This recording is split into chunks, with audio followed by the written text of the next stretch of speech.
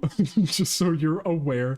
Hey everyone, make sure to drop a Rim PC down in the chat to be entered for a chance to win a full Rift Zone Contact campaign box set. I know you can't see it over there all that well right now. It does say Rim PC. Throw that down in the chat. That is a $159 value that is up for grabs. Go in, throw it in. The entry is free. Get more if you want to. Subscribe, get some bonus entries in there. You're still coming out ahead. But all right, let's get right into it.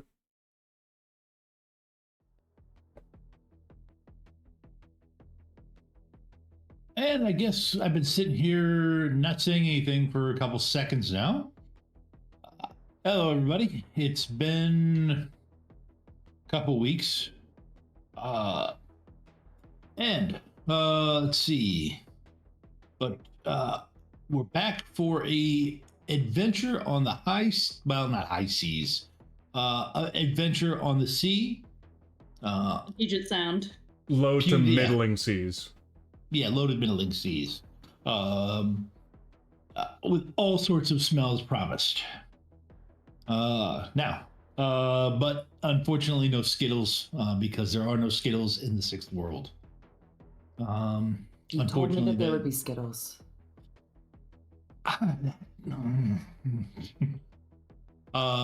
So when we last worked together, the team got called to an exclusive meeting location. They managed to do the meet, run into some old friends, and get through it without any violence breaking out, which was commendable considering that Candy showed up towards the end of it. And then after that, they started the legwork to figure out what to do with their job, which was to do a wellness check on Bryn Taggart, a Seattle fixer Johnson who's had a colorful career in Seattle as part of the Shadowrun missions storyline, and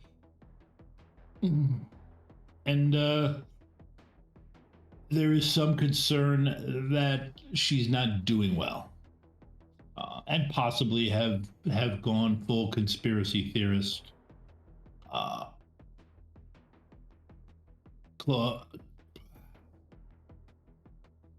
Okay, I'm having a rough start. So, moving on. The next thing they did was they found out they needed a boat to get to her. So they negotiated successfully for the use of a boat. The only thing they have to do is steal it.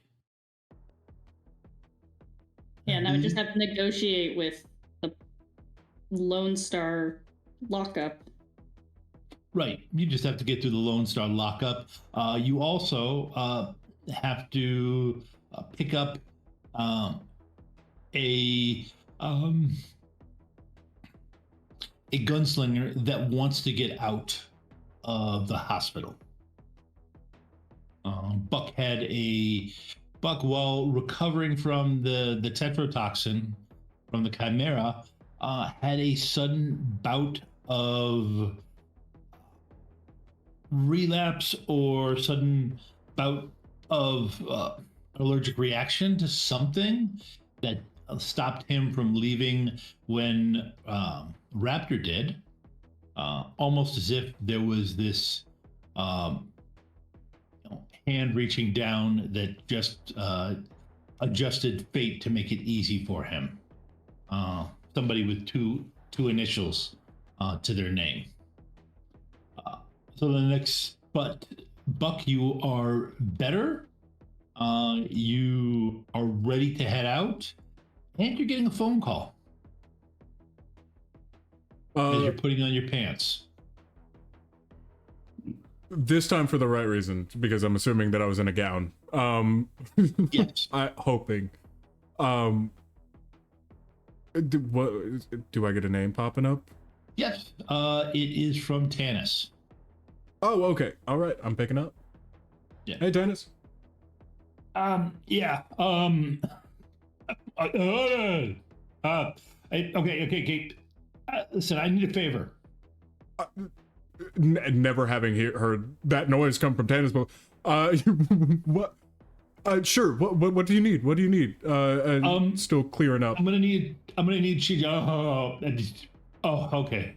Thank you, Hector. All right. I'm gonna need a change of clothes, and there go the pants. Okay. Yeah, I need a change of clothes. Is this delivered? Is this because of danger change of clothes or because of fun change of clothes? You then hear the beeping of horns, screeching of tires, and the firing of a shotgun. I'm already getting a car ordered. Yeah.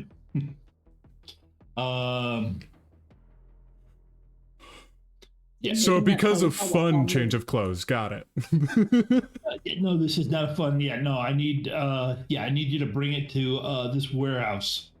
Here, I'll send you the info. Nothing, you don't need to do anything else. Just pick it up from there and drop it there because I can't. Plans have kind of changed. What I want to go to unless I doubt that I just have any other change of clothes on me. I want to go to a nearby patient's room and see if I can't talk them out of their clothes. Okay. Let's just give me a straight edge roll to see if there's another dwarf in the place. At this point, Tanis does hang up, but you do get the address for the warehouse. Got it. And let's see, did that go through? Oh, okay, it doesn't need to be connected to an attribute. There we go. 2. Oh, do I still have wounds? No, you don't have any wounds. Oh, okay. So, just a reroll or? Go ahead and do a reroll. Okay. Maybe we can just stick with the wounds. I still feel pretty hurt, getting over, a reaction like that. That's fine. That actually matches my new luck decision maker given to me by my grandson this week. Don't trust it. It is evil. Just saying, it's the reason we were fighting over a dozen drones on Tuesday. I mean, very fair. Very fair. Because he rolled a 10, which meant there were 10 extra. It's a D10, by the way. Yeah. No, I'll take it that Violet had a fun time. Yeah. Well, not Violet. I was playing Prism. Wow. And AI, interestingly enough. Oh, okay. Never mind. Yeah. I'm going to screenshot this and send it to my grandson. I'm pretty sure he will enjoy that.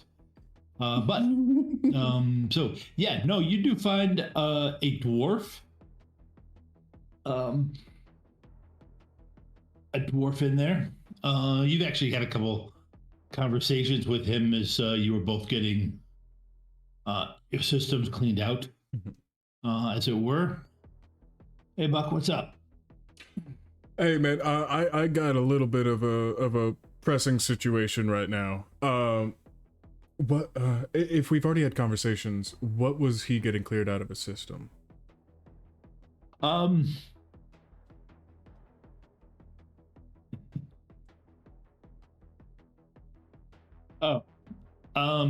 Okay. We're not going to discuss it on stream. There isn't a content warning hard enough, high enough for what this guy ended up going through. But it was traumatic, and Okay, got it.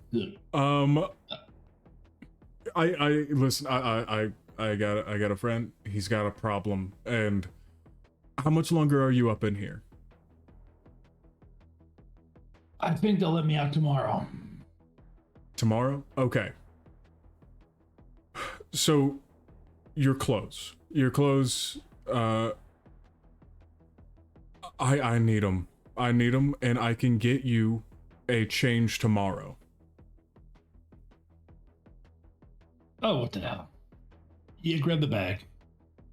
They're in the bag. Thank you. Thank you.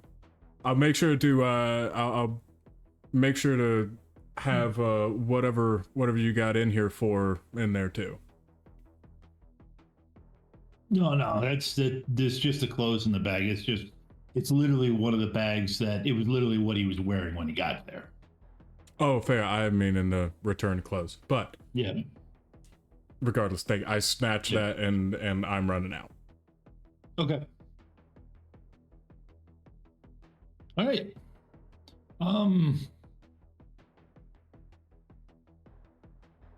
Okay. The car is there.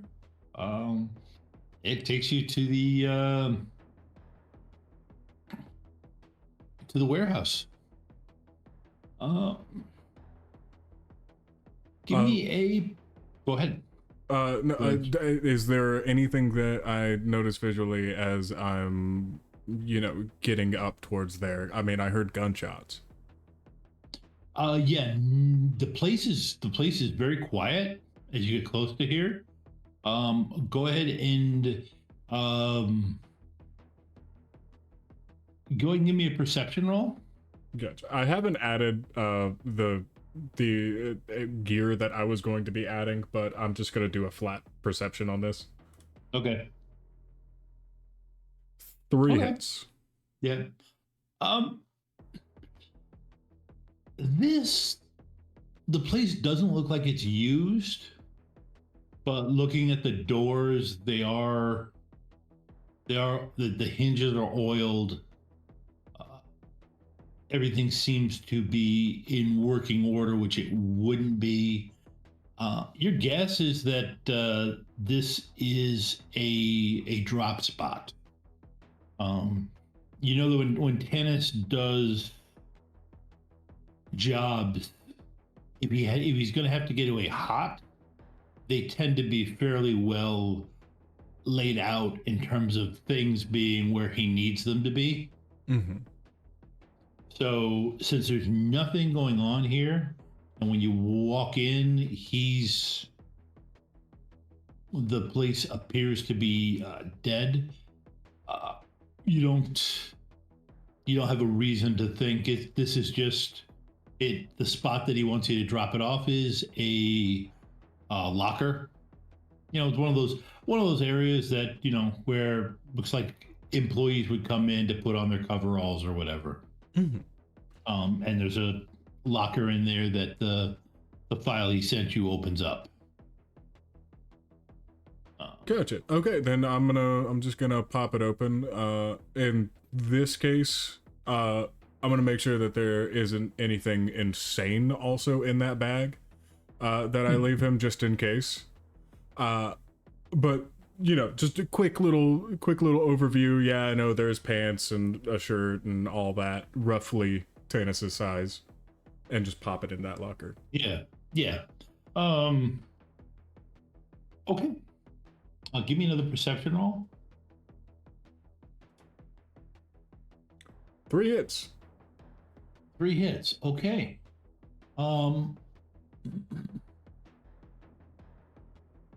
What do you do when as you're looking through stuff, you spot a spider? Oh, Buck is a pansy. He's squealing.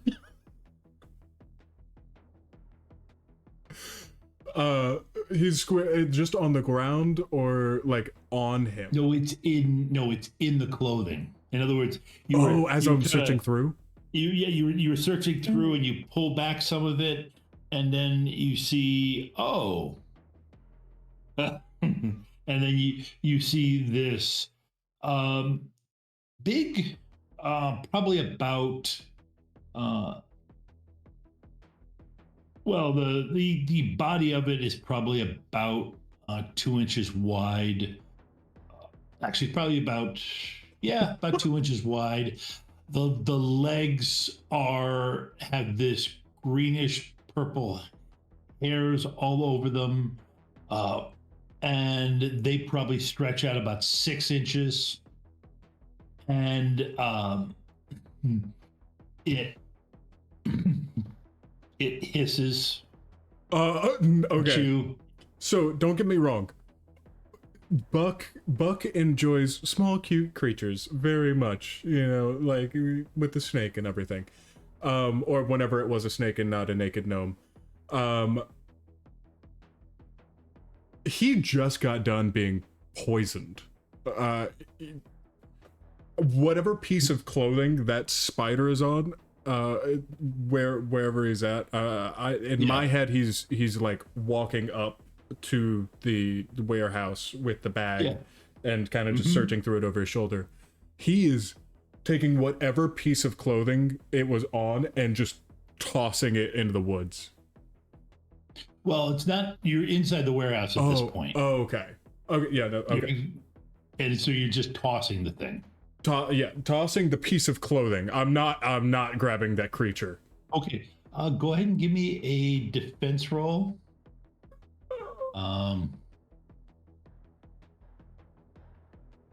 2 hits. How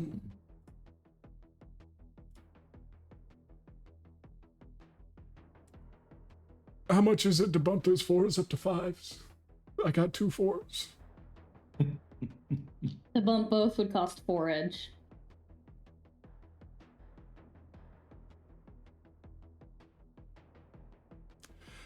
Buck's scared. He's pulling out. He's. With the spitting spider, gross. Yeah, no, I'm gonna just, yeah, -4 edge. He really is scared. He's using all of his luck on this one. Okay. All right. That's enough. The whatever venom doesn't get in your eyes goes past you. And you said you throw the pants. If it was on pants, yep. If it was on pants, that's what I'm throwing. Okay. Yep. You throw the pants. The pants and that go flying. And you see them hit, fall to the floor, and then you see the spider scurry off underneath some other equipment. That spider's gone forever for me. I'm if the pants are far away enough from where the spider just scurried to, I am just like leaning my entire body away and nabbing the pants to go shove them in the locker, and I'm running out of there. Getting my return trip.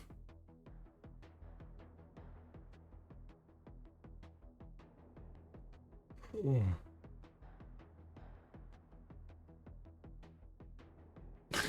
Okay. Lethal protector.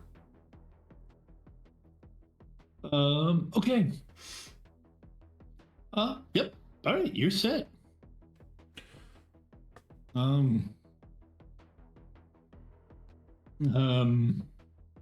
Give me another perception roll. No.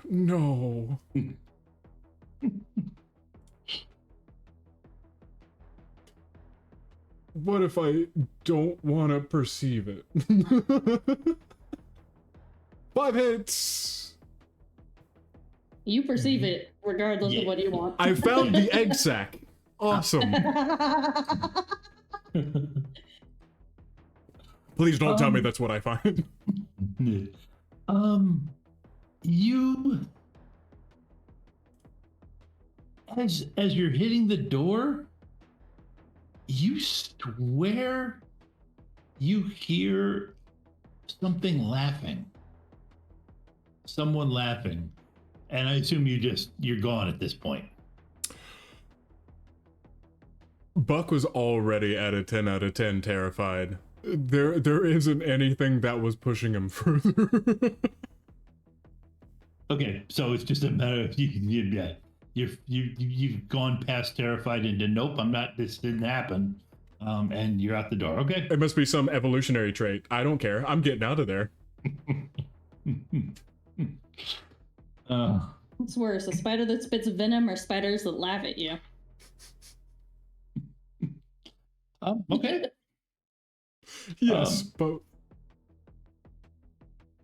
Okay, so the car is gone. There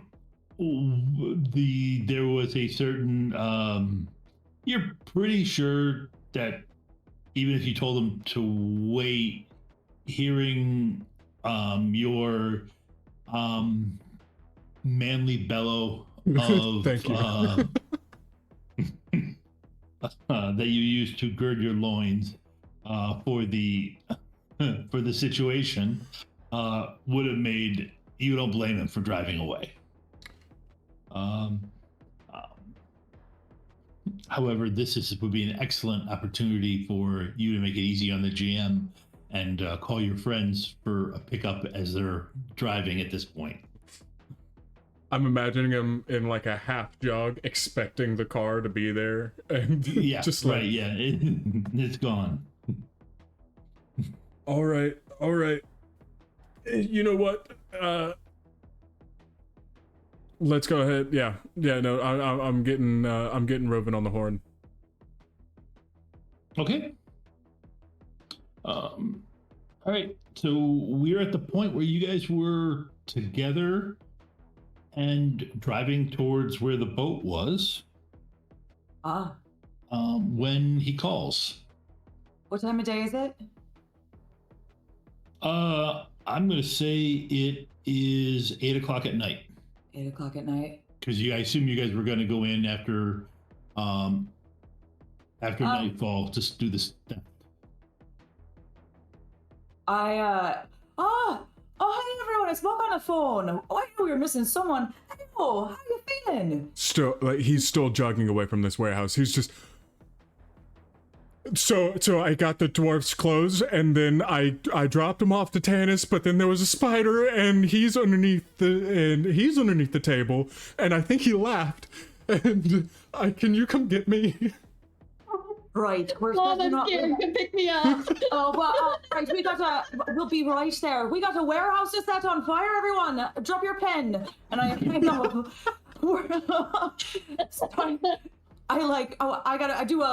I don't even know if we have to turn around yet, but I do a really dramatic, like, Yui on the road in my giant van.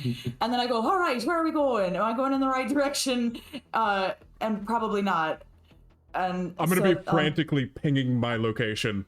Yeah. This entire time. Yeah. Yep. Go ahead and give me a driving roll. Okay.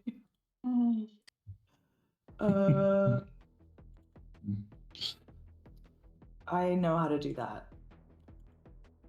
Piloting. Go.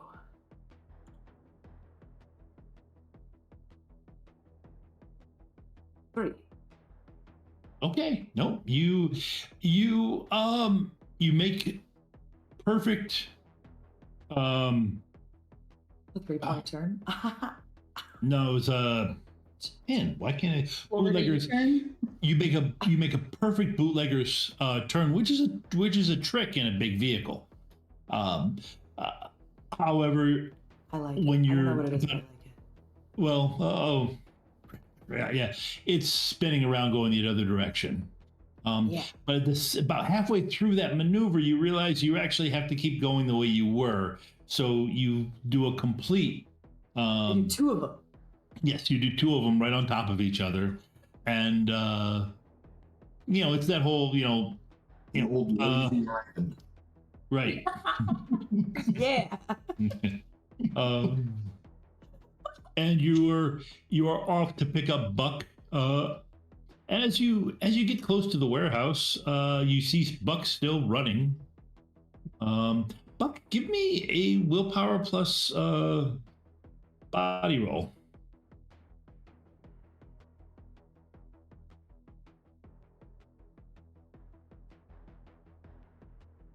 Wait, will that just... Never mind. Which one do I have to take? Modifier? If you just click on one of the attributes, it should like pop up and ask what other attribute you're adding to it. So like if you click on body and then willpower on the pop-up, or I believe that's also lift and carry. Yep. Oh, I did willpower plus willpower, but my body is 4, so that checks out. So Okay. dice pool 8 anyways. All 2 right. hits. Okay. All right. Yeah, you're still going when Rovin pulls up alongside of you. Was this just a roll to see if I was like panting and puking my guts out? Yes. Yes, it's that kind of night. Buckle up, Buttercup. Awesome.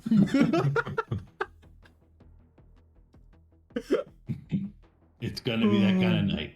I feel like on a 2, I am still like panting. I'm just not like yeah. dry heaving.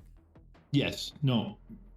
On a 2, you're still moving, but yeah, it's not. Considering you sprinted out of there, and we're still trying to sprint. But okay. I want to try to jump through the window, like just not even open the door. Okay. When I built my thing, What I window? specifically added extra entrances and exits, so you Okay. can basically narrate however you want to jump in and out of this van. Yeah. It's I like was gonna say, what window? Because Violet's in the passenger seat. Are you jumping into Violet's lap? No, I'm gonna leave this up to Rovin's skills here. I am running directly at the. Is it an RV at this point? It's not Yeah. masked or anything. no. I'm running directly at it. I am jumping into the air and just trusting. Yeah, trust fall, where if they fail, you just face plant onto a vehicle moving at speed. I am so scared. Okay. And, like, Give That me- spider help laughed at climb me. over to the. You mean go save him? I can go save him. That's what their Give skill me- is. Yep. Give me an What is acrobatics even roll. happening, right? No, Give me but an this is acrobatics about roll. trust. And or But if actually, I give me an swing off to athletics the roll. side- Yeah. No. Actually, Tank, give me an athletics roll. Rovin, give me a driving roll, and Buck, give me a athletics roll. I'm gonna boost my athletics by using my magical ability. Oh, Oh my Giving God. myself 4 extra to that. Since this is a nice little scene, we'll just go ahead and drop the edge in there as well. That button that gives me an extra 4. Hit the go button there. Oh, that's okay. Ooh. Oh my! It is all fours Fours all across the way the board. down. Listen, I had a dice Okay. pool of 6. Yeah, that's Okay. actually really good. Wow. That's extra lucky though, right? That we all rolled the same thing. That's wild. Hey, we just Yeah. click. We just That's click. literally. Yeah. We've done this before too, so many times. Yeah. Yeah. No, it's you. Buck You is get. officially Shaggy of the group. No, Tank just literally reaches out, grabs you. Buck jumps at the right time, and Rovin swerves at the right time. So you just all land perfectly. Yeah, and I reach past Instinct. Violet at the same time. Like I shoot out the window to grab a hold of him, and then come swinging back in. And okay, you're all together on your way to the. To set the warehouse on fire because of the spider.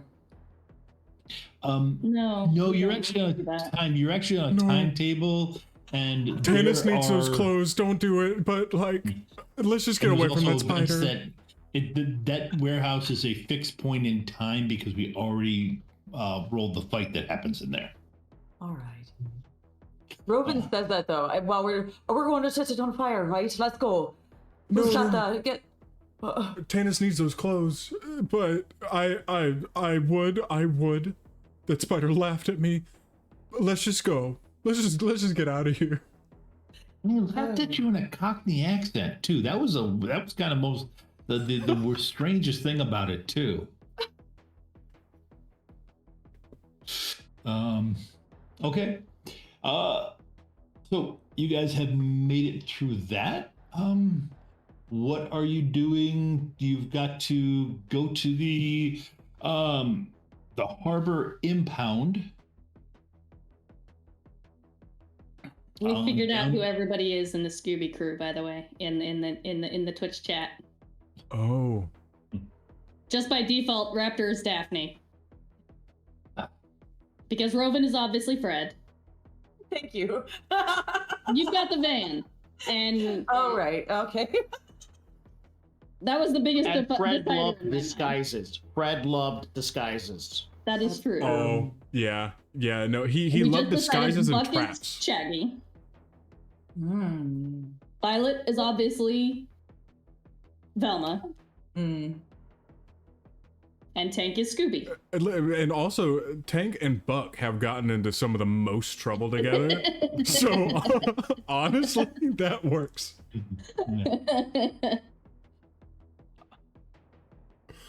Oh my goodness. We need that fan art now. We need our original art first. True. Oh, it's okay. The thing is, I'm kind of always Buck because Buck is just me.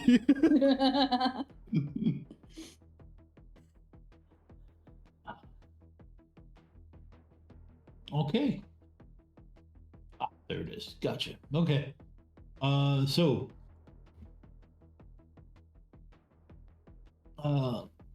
you've got the location of the marina where the boat is. Raptor's just at the window of the van as we're passing along, counting. 15, 30, 37, 35, 30. We passed done 40 boats before we have to go break into a police impound. I'm just saying. Look, there's another one. Could have stole that one. Could have stole that one. I'm like, wait, what do you? As he's pointing out the boats, I'm like, yeah, like I can get over that fence right there. Hell, I could probably even pick that boat up off of the fence. That's what I'm saying. Who's this guy that set us up with this boat? Oh, for the benefit of borrowing his boat, we gotta steal it out of the impound for him. Like that's our. Oh, yeah. That's I need the to thing remind with you. the boat. His boat has stealth Capabilities? add-ons. That one right there's got a big net in it. We could hide under that net. Stay. Just stick to the plan. Breaking into Lone Star. We got to make sure it has enough gas at least. This seems to be a theme with us, constantly breaking into police facilities. They always have the coolest stuff. It's our tax One of my dollars, man. favorite pastimes. Well, not our tax dollars, You pay but tax? Okay.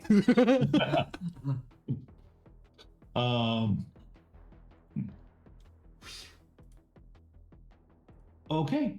Let's see, where was that?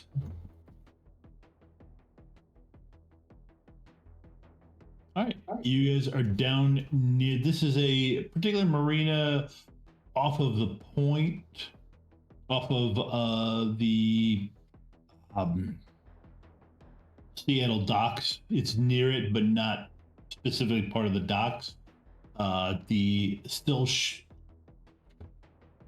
Chilsol Bay Marina. And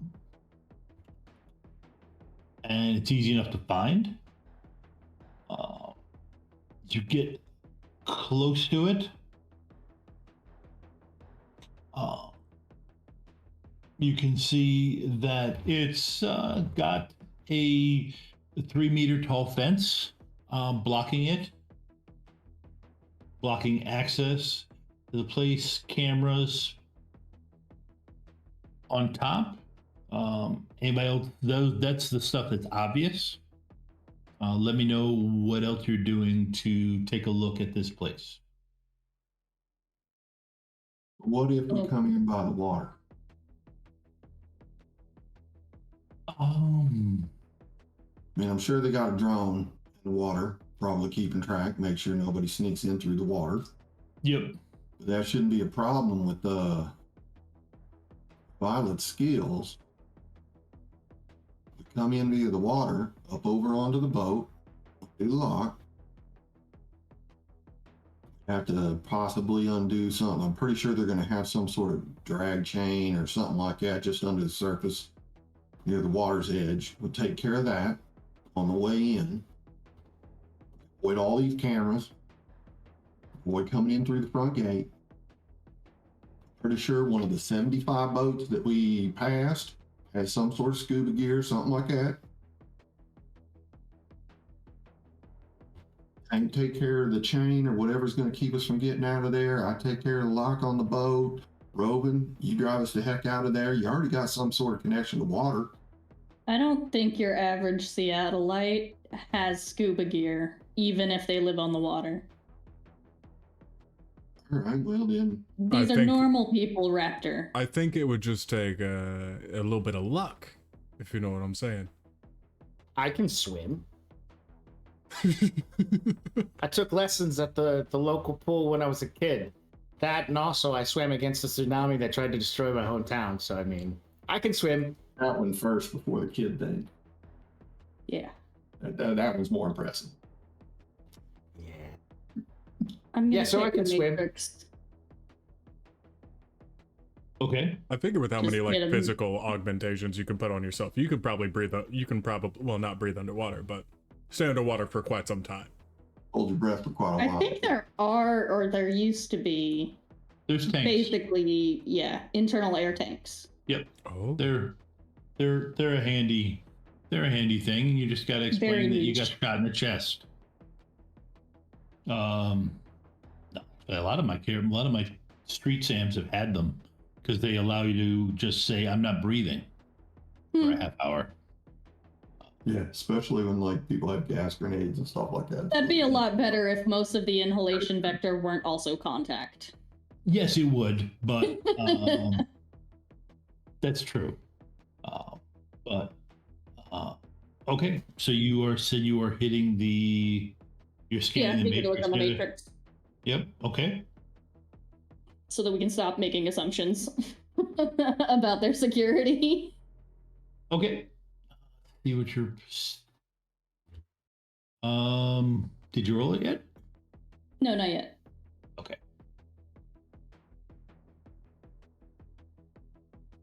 8. 8? I'm not gonna lie, a really good first roll does not bode well for the rest of the night for me. It does not matter what I say to Roll20, Tara. It does not matter. Roll20 hates me. We got 3 fumbles on Monday night. How did I do Tuesday night? How are my rolls doing Tuesday, Tom? Your rolls on Tuesday weren't they weren't bad. But then Eric was there, and Eric took care of all the bad rolls for everybody for the next 2 weeks, solo. So he It's fumbled fair. he glitched with 20 dice. So And bad luck. Bad luck helped in that glitch a lot. yeah, yes, it did. But 3/4 of his roll were 1s and 2s. Yeah. So okay. So the it is. Yeah.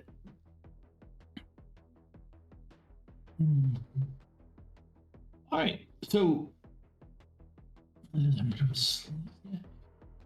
Okay. So it is a rating 5 host. Ooh, beefy. What else did you want to know about it? Well, let's see. We've got firewall would be the one of the most important ones to know. 8.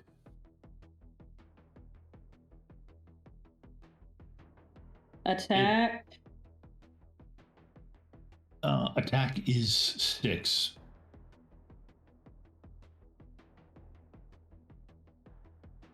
I need to pull up that list because I am remembering 5th edition. Need to make sure I'm not. Do they even have a list in this one?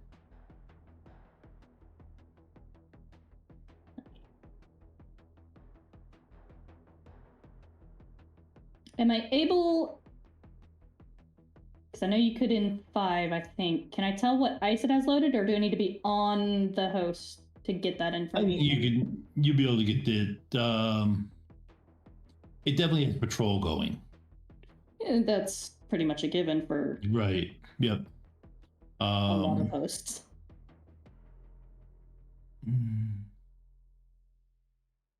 Let's see.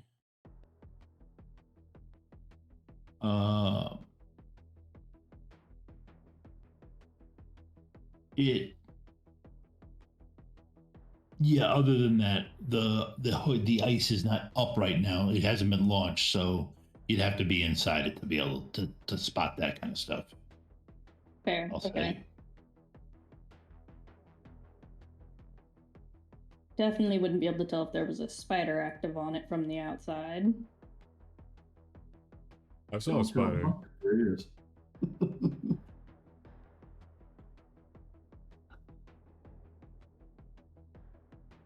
Okay. Roven, do me a favor and just kind of drive around so that if I get spotted, they won't get a lock on our exact location immediately. Ah, sure. Should I be masking? Should I be looking not like an RV? Won't matter right now. All right. They'll get my location if Plus, they a spot lot me. of places have magical security. You don't want to light your van up like a beacon. Well, I do have I have the settings so that at least my plates change all the time. That'd be good. So they can't get the same plate, but yeah, maybe we'll. If we're doing laps, let's see how many laps we do. I might cast it and then pick a different look for the van on every go round. We'll think. Oh, about you it. want me to astral perceive? I could do that. I could do the whole peeper thing. Yep. All right, when you get a moment, I'm going to do astral perception roll. Okay. Edge. It's got override. So you know what? I'm going to leave my edge on. Okay, go ahead. Roven, go ahead and give me a stealth plus intuition roll.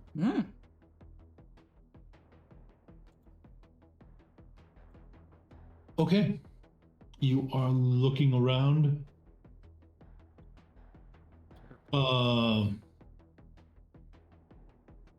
Actually, Tank, since you're just doing perception, since you're just astral perceiving, it's just perception to start out with. Astral is when you actually want to dive in and figure out what it is. Is it a is it a water spirit? Is it a water spirit attached to a mage, or is it a free toxic sludge spirit that is rampaging? There's dice pools are the same, so the result would be the same. Results the same. Okay. All right. As you are driving around, all right, you're driving around. You have succeeded in driving casual. As you're driving around, you do spot a couple of spirits that seem to patrol it over time. It's tough to get.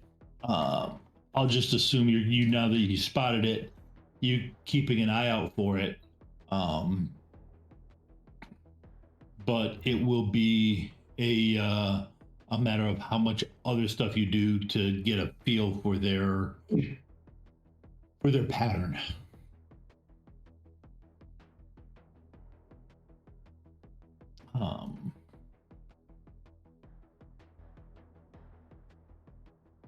I can voice what I see to other people. Yep. No more. Yeah, go ahead. And yeah, I see a couple. It's over there. That one's moving over that way. I'm just gonna tell people what I see. Like maybe Buck understands that kind of stuff. Maybe he can make an insight on what they're doing. This is another reason going in through the water is probably a better thing. When you're in the water, from what I understand, you may not be seen as easily by spirits.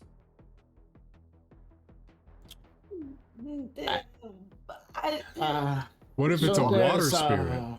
I said right. I think it depends on the spirit. Really. Yeah. I'm gonna. Rovin's right. Like some spirits.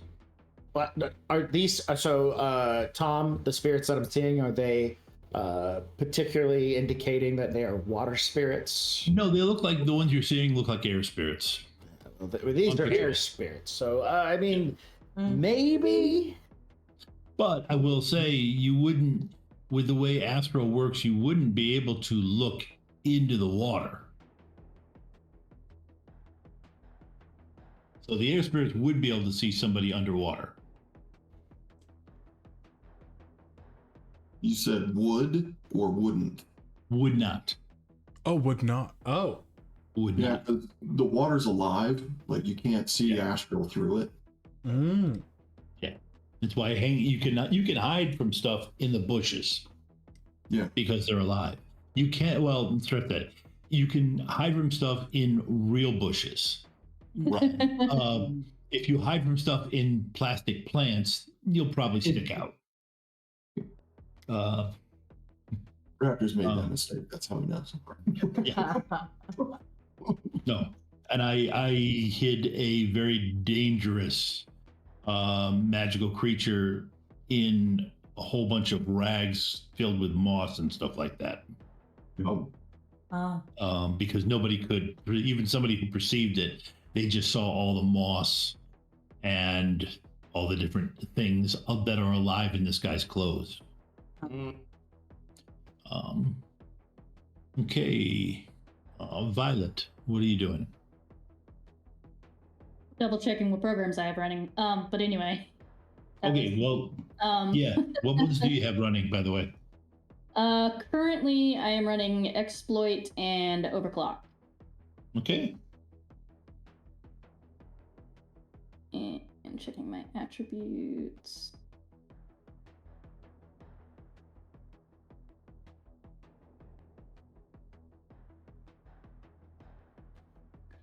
That should be fine until I start getting attacked.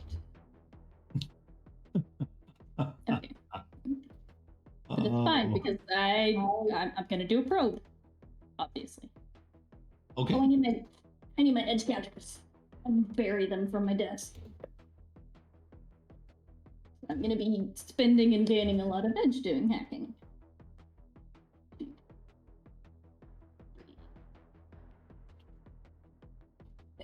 Okay. Okay, probe, cracking plus logic.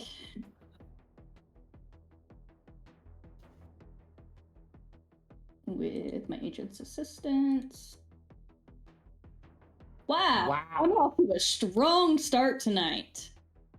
Okay. 11 successes. On 18 dice. 11 successes on 18. Jeez. And that's a probe, right? Yes. Okay. That is. What is the defense rating of the host? Defense rating of the host is 15. So effectively 13 because of my exploit. Yeah, that's not that matters. There's no edge exchange there. Yep. Oh. Not good. Actually, let me double check. What is the attack rating? Attack rating is it attack and fleas? Yes. Okay, yeah, so no edge because my attack rating is 12. Yep. Okay, so I only got 2 hits to resist, so you're at +9 dice to enter the back door that you've just established on this thing. All right, backdoor entry.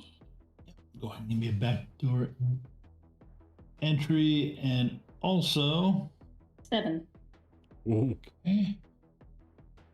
I'm sorry, I said mean things about you. Roll 20. I was about to say that. It seems to be making up for its mistakes.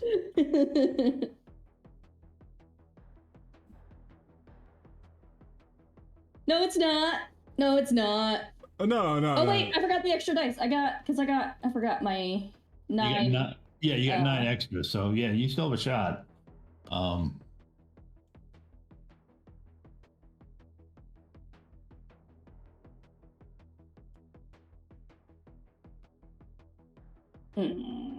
wait. Hold on, I'm running overclock, so I add 2 dice and 1 is a wild die. Okay, so you get another 2 dice, one of them wild. Yep. Gotta remember. Okay, when doing the wild dice on this, does it add however many wild dice, or does it make that many of the dice pool a wild die? I think it makes out any of the dice pool a wild die. Okay.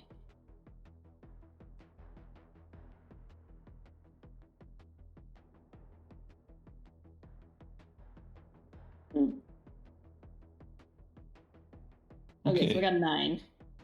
You got 9. 13 on 16 dice. What the shit? Roll 20. Oh, usually she blames me. So at this point, on a backdoor entry. Yeah. Well, I mean, you haven't used any of it yet either, so. Because you would have had, what was it? You would have had a significant number of dice if you wanted to do a full reroll.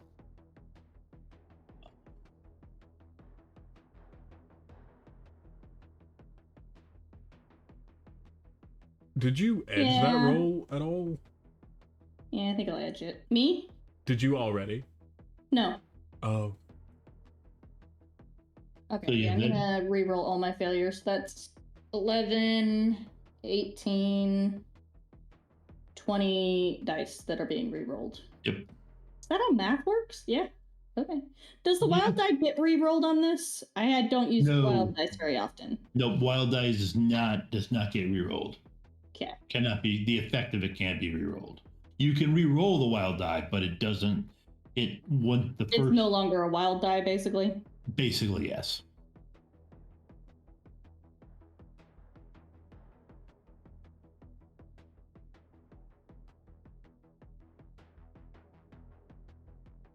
That brings me to 17 successes. 17, that gets you in, I believe. Considering it's more dice than I had. Hey, Violet, stop using up everybody else's successes with roll 20. Please.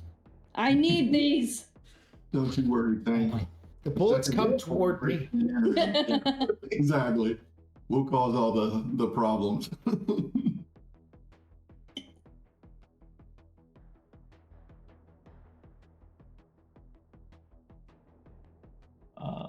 Let's see.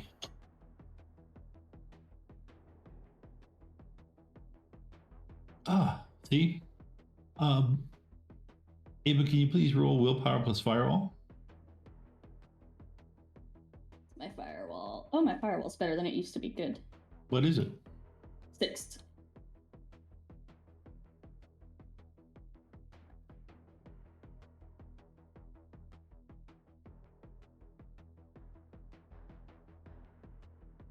Ew. Ew. Okay. All right. While Violet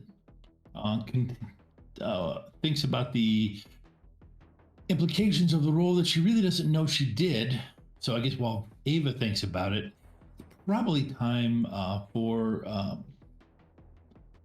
what's his name, Tyler, the guy with the mustache, to do a spiel. Oh, I'm doing the spiel coming back I'm in. awesome. I'm awesome. Oh. I've got a mustache. You can do I'm a gonna spiel. do my spiel. Oh, okay. Spiel. Hang on. Give me 2 seconds. One sec. Hang on. Everyone, I hope you're hanging on to something because you should. You should be, in fact, hanging on. I'm seeing what I can do, and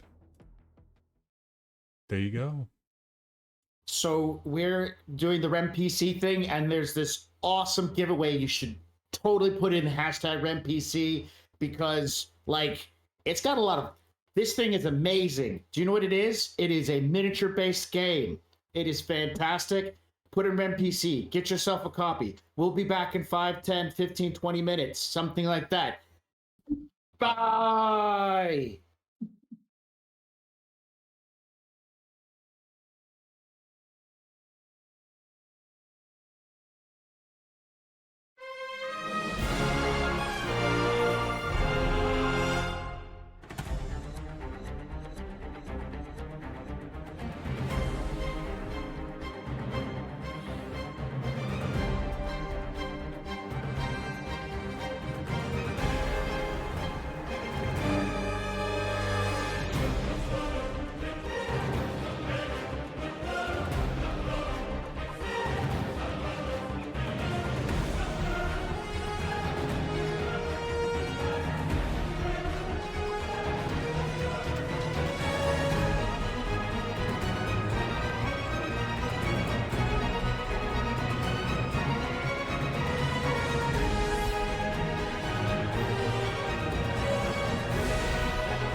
Can I just ask, what does a summoning tea kettle look like? Oh, a summoning tea kettle. It is made out of cast iron that has been painted ritually with symbols in blood, obviously, that are then coated and shellacked over so that they don't flake off. That way it can last for centuries. And we use a nice clear coat though, so you can see them quite nice, quite clear. We mix in with the blood. We mix in the iridescent paint, so it gives us a nice little beautiful shimmer, especially as it heats up. And as you heat it up, that's where the magic happens, because that is when all of the symbols start to glow and get bright and beautiful. And as the tea kettle whistles, that is the summoning ritual complete. If you have an interest in using the summoning tea kettle, or taking part in any of the other worlds in our games, you don't have to have experience. Just join our Discord, and the GMs will work with you and help you find a game you enjoy. The link is in the chat. Ready to level up your cosplay game? Check out the Geek Forge on Etsy. With a variety of props to give your photos that extra spark, you'll find just what you need. Hold magical fire in the palm of your hand, or take a potion to restore your mana. With a large variety of colors, you can choose your own magical flavor for your cosplay. Bring drama to your photo shoots with these vibrant props and more, all available at the Geek Forge. Are you ready to level up your cosplay?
Hey, folks. Thank you for sticking around. Violet, you have gotten into the system. What is your first action? Well, I'm gonna seek out information about their security. Okay. So you're gonna poke around. Go ahead and give me another matrix perception. Time from inside. Yes.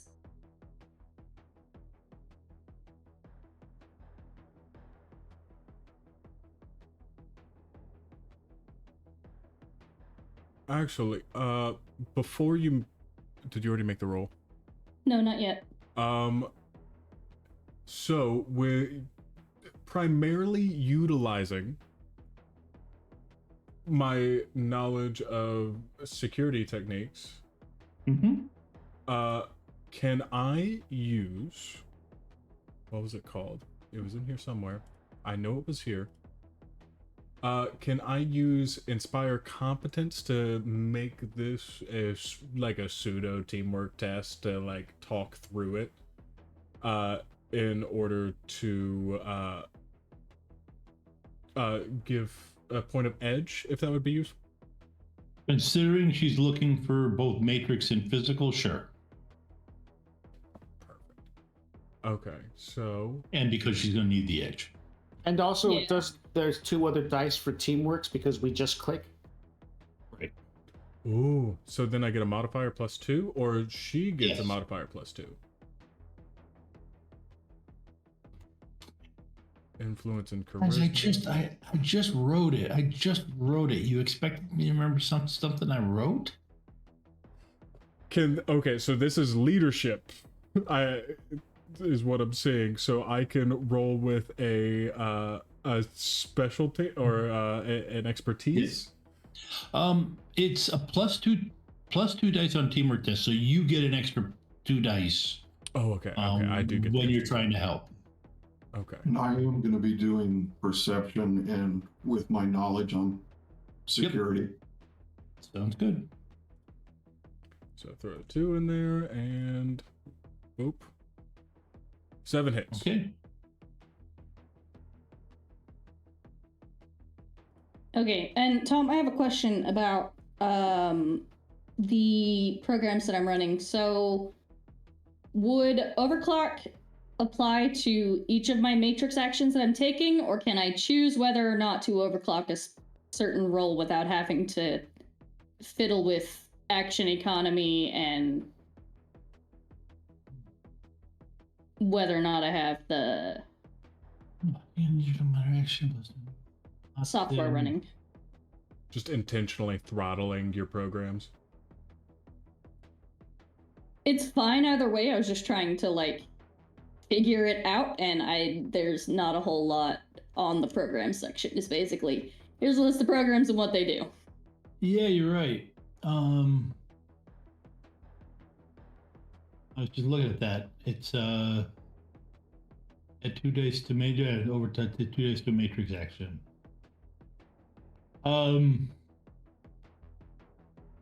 Yeah, it basically just applies to any matrix action. Okay. So I've got 7. No, well, max is out at my skill ranks. Yep. So 6 extra dice from Buck. I'm running that program. Okay. Gives me 2 extra dice. I still have wild dice on. Good.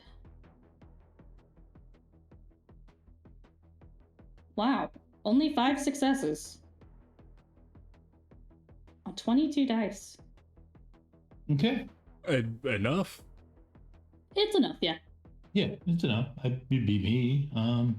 Also, give me another willpower plus firewall roll at -1. Please. I don't like this, Tom.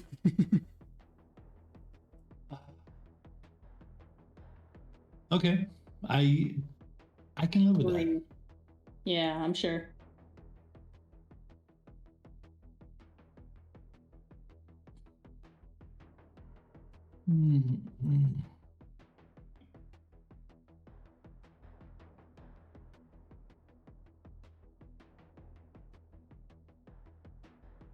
Okay.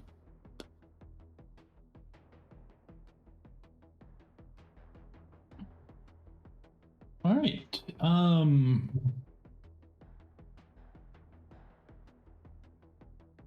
You are okay. So, what did you were looking around to see what kind of ice is available? No, there's Okay. security details. Oh, security details. Okay. Let's see. Again, another thing I wrote that it's been a bit. And there's always a chance Aaron changed some of it too. Okay, he did not. All right. Security details. You see the patrol ice. Running the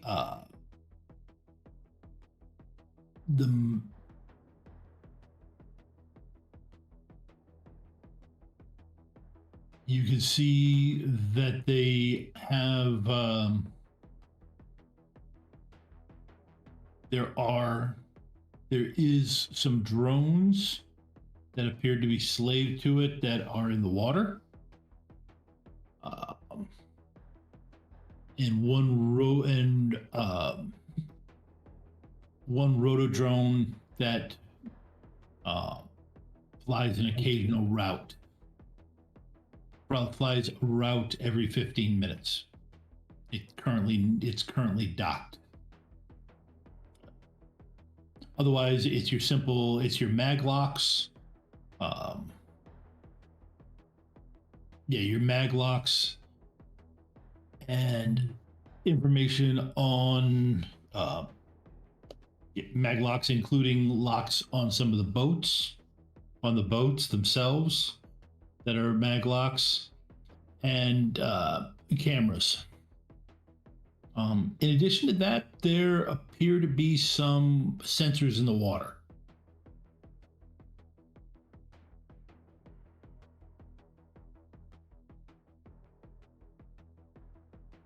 Okay. Information on the cameras. Is that just like locations that I found, or can I find like what vision modifications are on those? Like, are they thermographic, just low light? Do they have ultrasound? I'm assuming the ultrasound sensors are probably in the water. Yeah. They have low light.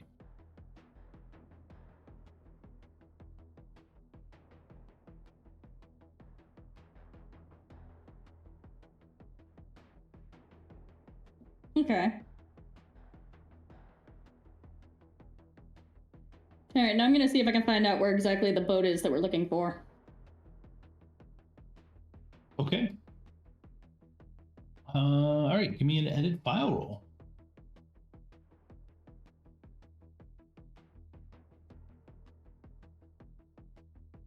Right. Can I take a second? Well, it's technically less than a second because of how action economy works, and add another program that I'm running. Start running. Yep. What is the one that I want? What is the one that edit. Okay. Gives me an extra dice on edit file rules. Okay. No, it doesn't. It gives me an edge. Yeah. Okay. Go ahead. Edit files and electronics? I just looked at it. Yeah. Okay. Yes.